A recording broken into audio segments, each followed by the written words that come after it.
Lawan Australia ini bukan lawan yang mudah, di mana Indonesia ini sebenarnya mendominasi banget terutama di babak pertama.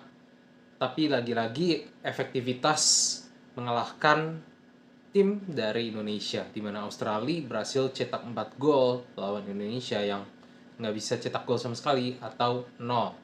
Tapi kalau misalnya ngelihat dari secara permainan, ini tuh nggak kelihatan dibantai. Justru Indonesia ini benar-benar nunjukin kalau mereka ini bukan lawan yang ece-ece ataupun nggak sesuai dengan apa yang ada di peringkat FIFA ini.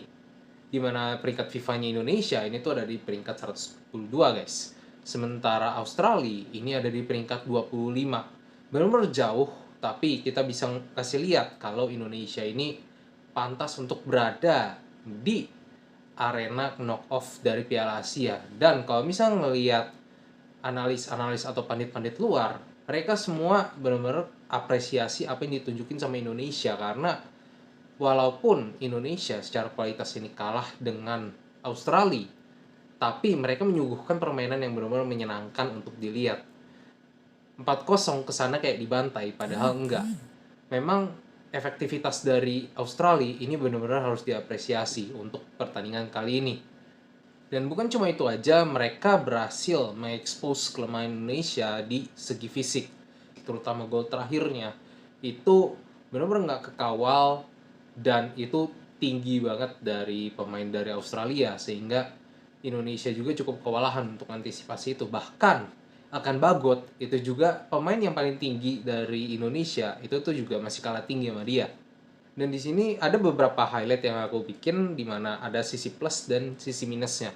Kita bakal bahas satu-satu. Pertama dari sisi plusnya.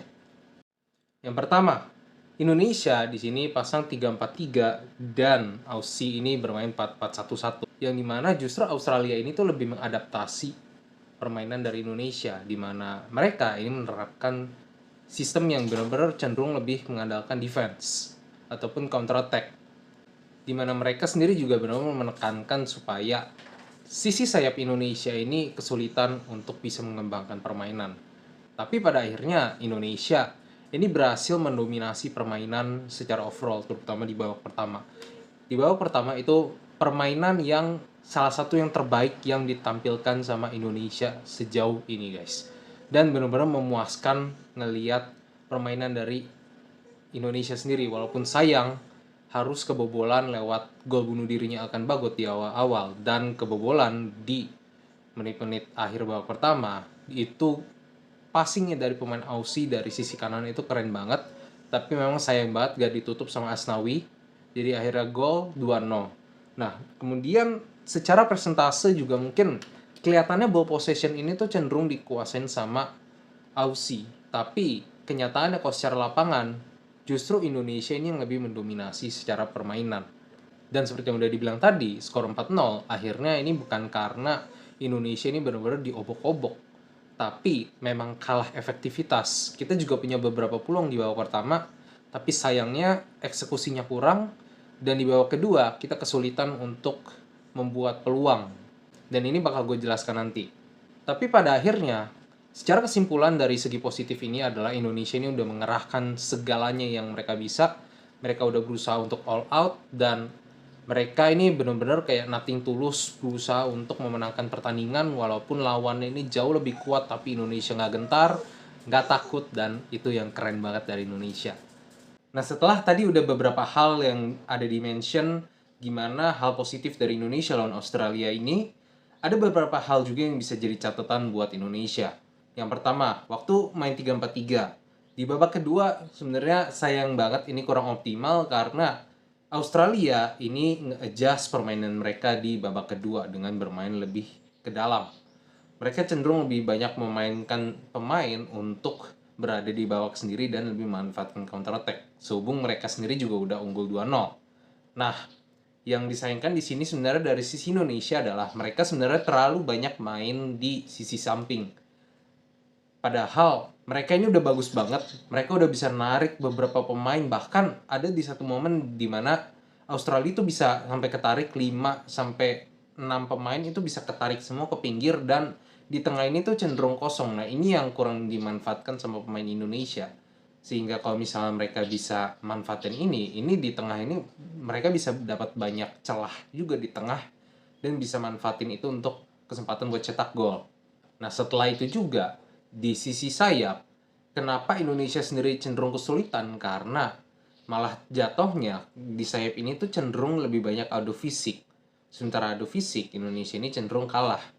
Memang Indonesia juga nggak kalah secara ball possession di babak kedua.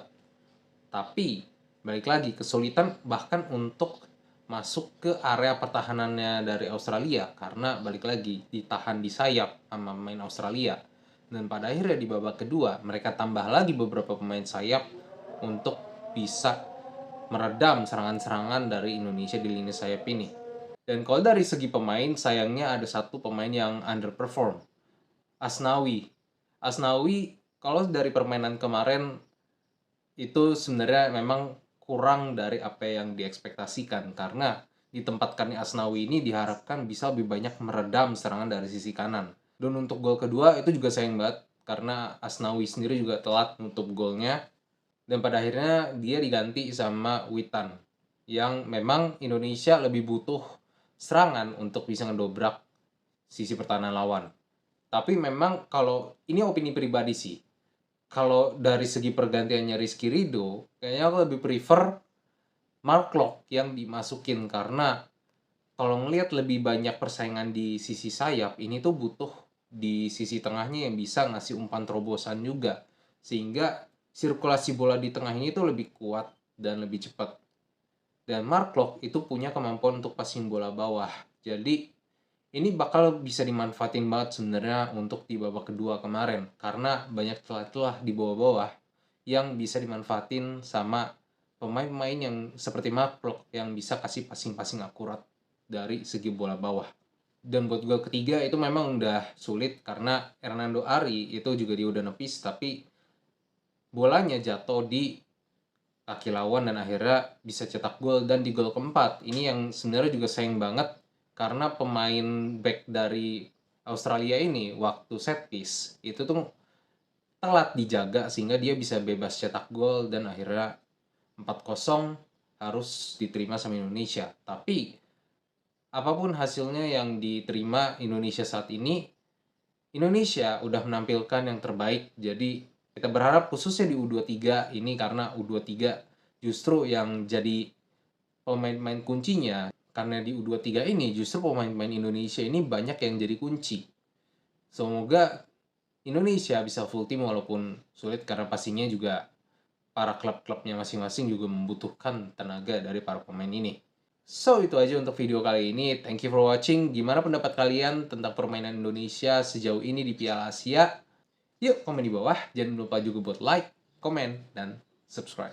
Thank you for watching dan bye. See you on the next video.